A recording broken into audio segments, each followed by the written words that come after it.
Today, Tuesday Talk.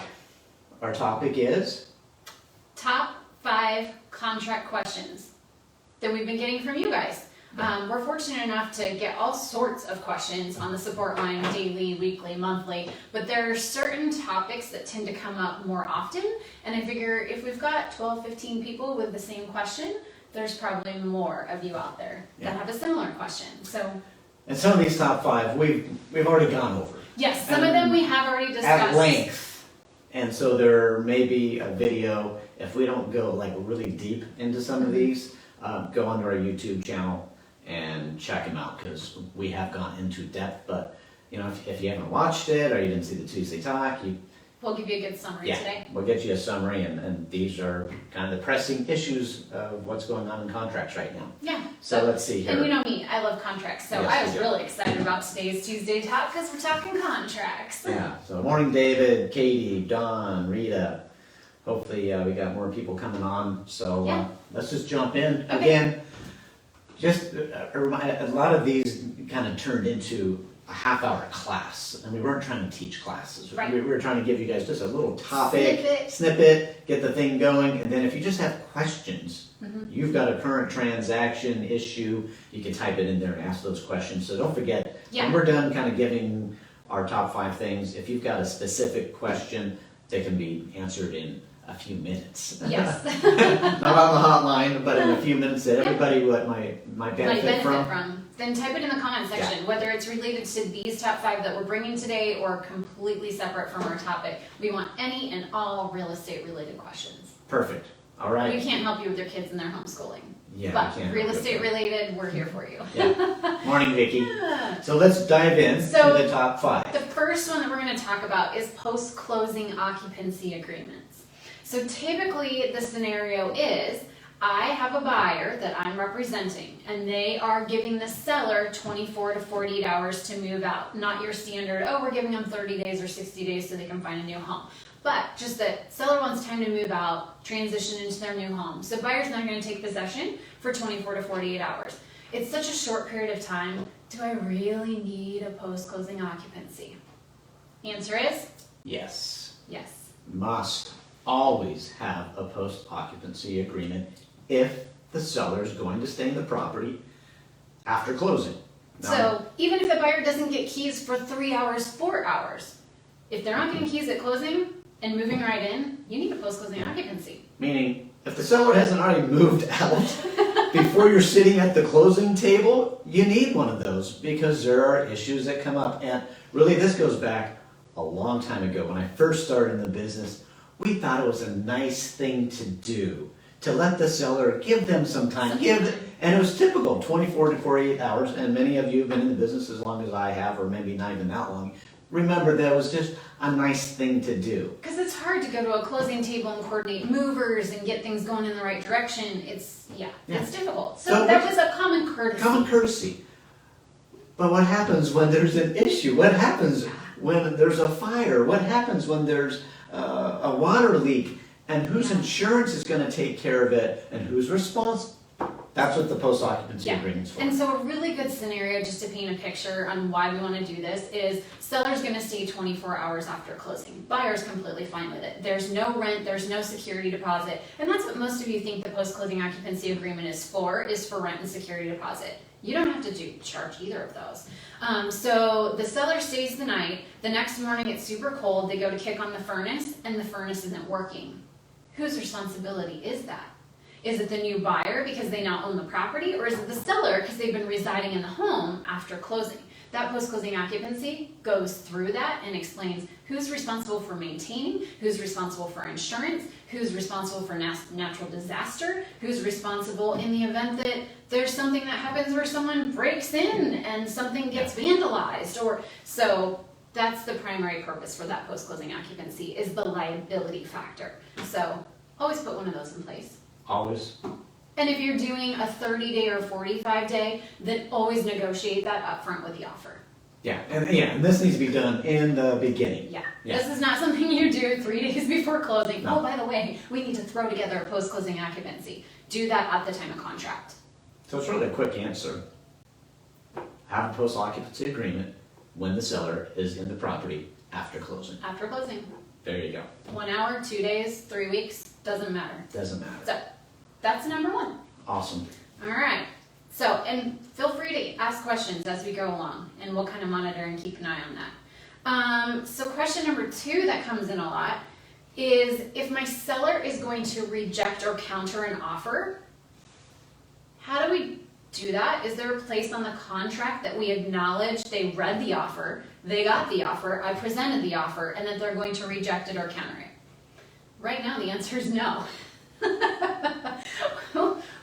when The contract changes, you know. every 2 years. We're trying to get better with the contract, and we find gaps or loopholes or things aren't working, and then they fix it. And then sometimes when they fix it, they break part of it. And Yeah. this doesn't make sense to me, not having a place to say, I reject.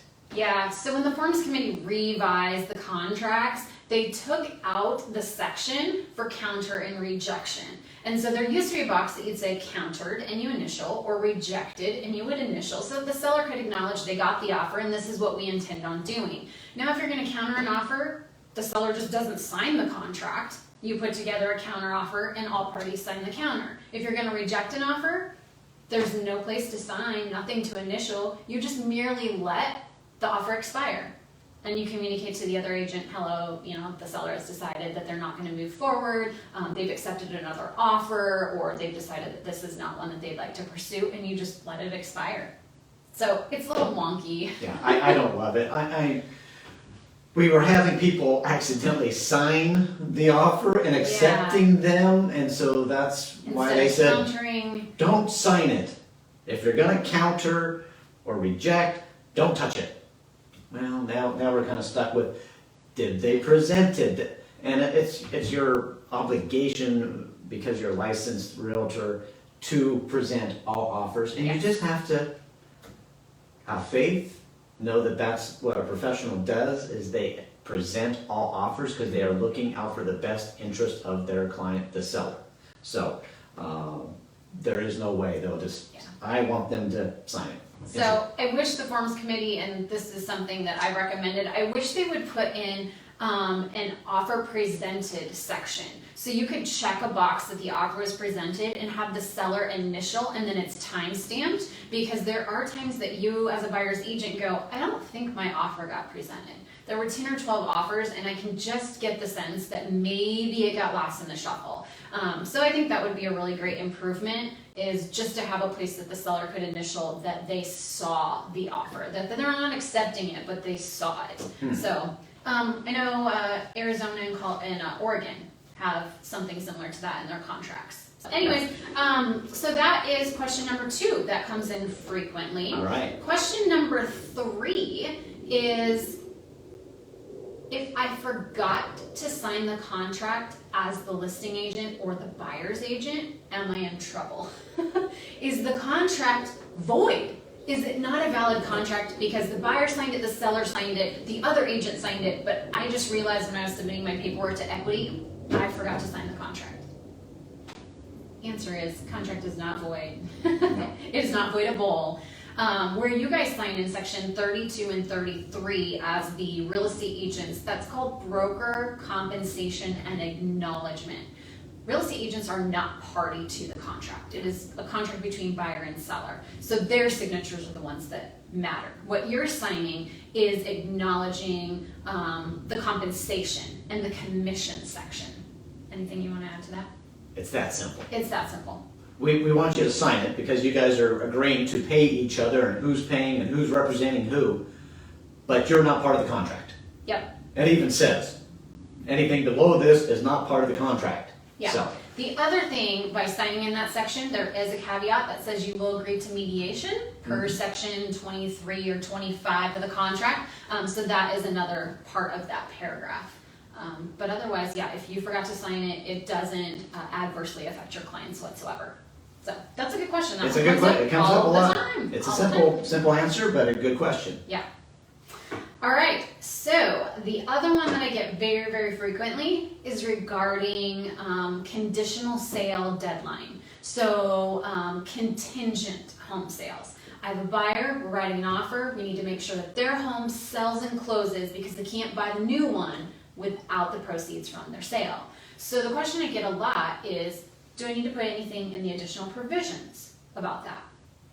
Answer is no. You actually have a section in the contract, 10.7, I'm wanting to say off the top of my head, I didn't write it down. I believe it's section 10.7, and it has to do with the conditional sale, where you put in the property address of the contingent property, and it has all of the verbiage already written in there that protects your buyers as far as their termination rights and their earnest money. So you do not have to put anything in the additional provisions. It's already pre-built into the contract. And we have an entire class or YouTube on how to do this properly in the different scenarios. If you're the seller, if you're the buyer, and how this all works, the best way to do it. It's a half hour long. We're keeping this one short. But yeah, Conditional sale. if the home's already under Yeah. contract, if the home's not even on the market. So yeah, we've got a lot of different things. But reference section 10.7 that covers all the language that you need for that. Make sure you put a date and deadline on your dates and deadline chart under conditional sale. Ties everything together, and you don't need to write any additional language. So if it's currently under contract, I'm the buyer. Yep, I'm writing an offer. yep, My house is currently under contract. yep. Do I still need to put that in there? Yes, you do. Because if for some reason the buyer fails on your sale and you aren't planning to move forward with your purchase, you can't terminate if you aren't using a conditional sale deadline. Well, I don't get my loan. Yeah, that's not acting in good faith. So You have to this be comes up. forthcoming with information and let them know that there is a contingency, because if you terminate on loan and that seller finds out that you did it really purely because you had a buyer back out on your sale, That you did not disclose. that you did not disclose. And make a condition of. Yeah. I'm going to keep your earnest money if I'm that seller. You were not acting in good faith. And this comes up. So this isn't exactly, the 5 things, but I'm going to throw in one Yeah. other thing. Cash offers. I'm going to just throw that Yeah, out again that's a because really this good just one. came up with another office. But people saying that I have a cash transaction because I'm getting a hard money loan, or my grandparents Parents are are giving me giving the me money. gifting. Or I've already been qualified and I know I'm getting a HELOC off of my. If that cash is in my bank account, it's not a Liquid. cash offer. If it's coming from another source that you're not in control of, meaning my 401k, yes, that's my money. But my brother, my father, my best friend who said that he's going to loan it to, that is not cash. Because if they change their mind and they do not give you money, you no longer have access to funds. So that must be properly disclosed that you're getting a loan. It might be a hard money loan, it might be a gift. Yeah. But you got to disclose that along with the conditional sale deadline. You can't say, I'm under contract and I'm going to use a different out in the event that. Yeah. And there is one caveat, we do have a Frascona clause that says, I have my home on the market under contract. I'm not making this offer contingent. If that one falls through, I'm moving forward anyway, but I'm disclosing. Yeah. So you can use that one if the buyer says, I'm willing to waive my rights, I will not be terminating because I can afford to Right. get a loan while I That's close the other fine. one. That's fine, but you still have to disclose that clause for that. Yeah. So. Perfect. Slight tangent, but I'll give information. So that's the 4th question that I get very, very frequently. The 5th question that I get a lot is regarding due diligence documents. So under section 10.6 is your due diligence document paragraph.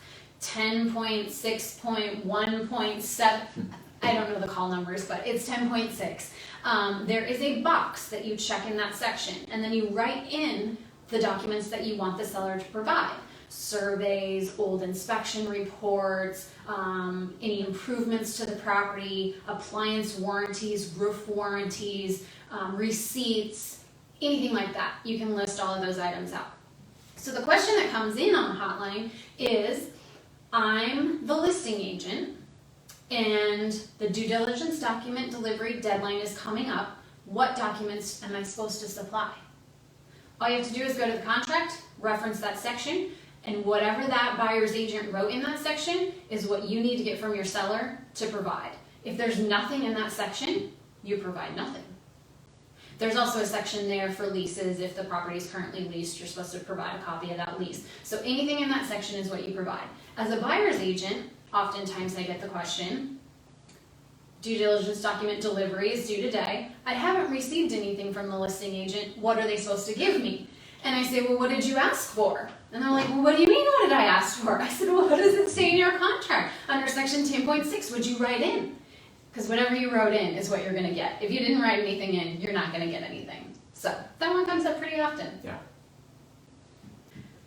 So our last question that comes in very often, and it's a two-part. I'm going to segue into two different parts of this. Can I counter a counter offer? That is that's a great one. That's a good one. So, say you are the listing agent, say you're the buyer's agent, excuse me, and you submit an offer, and the listing agent and the seller provide a counter back to you guys, and the buyer says, that counter doesn't work for me. The question is, can I counter the counter? And the answer is yes. You can counter as many times as you guys want until you get everything dialed in. Now the key point to this, and the reason I wanted to bring it up, is each counter overrides the previous counter. They do not stack. So if you like something from the original counter, you have to pull it forward into the new counter because the old counter goes away when you do a new counter.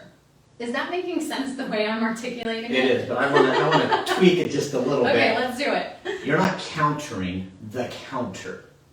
You're countering the offer. You're countering the offer. So a counter comes in, I don't like it, maybe parts of it I do like. We write a new counter. That other counter, like Stacy just said, does not exist. You can't counter something that was never accepted. So Correct. You're countering the original offer, and the seller can counter their own original offer, because now you know some things that the buyer wants. He came in with a counter, or the seller wants, we'll go that way. So you wrote me an offer, I'm the seller, I'm going to counter that, and now the buyer knows, oh, the seller doesn't like these few things, but I want some of the original things that I liked, but some of the things he wanted. So I'll write a counter. So the buyer is actually countering his own original offer, knowing some things that the seller wanted to tweak. So you can go back and forth all day long, knowing that Stacy said, you're not stacking. Yeah. Those counters never existed, they were never signed, so that end document counter must contain everything that everybody wants to agree to. Yeah. And we did see a scenario similar to that a couple years ago. Fortunately, both buyer and listing agents thought the counters stacked, so they were both of the same mindset that we have two counters and all the information in both apply. And I was like, oh no. So that's a question that we get quite often. And yeah, you can counter that original offer as many times as you want till everybody gets what they want on the one document. So the other question I get related to kind of the counter offer thing is with inspection, objection, and resolution. So let's say a buyer submits an inspection objection. You're representing the seller. The seller says, great, let's put together this on our resolution. You draft that resolution and you send it to the buyer and buyer's agent. The buyer says, I don't like that resolution. The buyer can draft up their own resolution. They don't have to call you and say, you make changes to the resolution. There's nothing that states that the listing agent has to draft the resolution and the buyer's agent has to draft the objection. Doesn't matter, it's interchangeable. So that buyer can draft a new resolution, your seller can draft a new resolution, and you guys can go back and forth until you meet in the middle with an agreement that everybody likes. Again, resolutions don't stack. Right.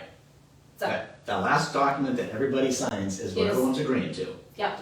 But yeah, sometimes I have agents go, well, the buyer agent wants to write the resolution because we've been countering back and forth. Is that okay? Is that allowed? You bet. You bet. Absolutely. So those are those are good ones. Yeah. Top questions. Nice. We've gone over our time. Good questions. Yeah. Good topics. Great questions. Thank you guys. And we'll bring you another Tuesday talk with how to bring up your value and show your value so that you can obtain and keep the highest percentage of commission that you can for all the hard work you guys do. And you guys work hard. So anyway, have a great rest of your week. Take care. Call us if you need us. See ya. Absolutely. We'll see you later, guys.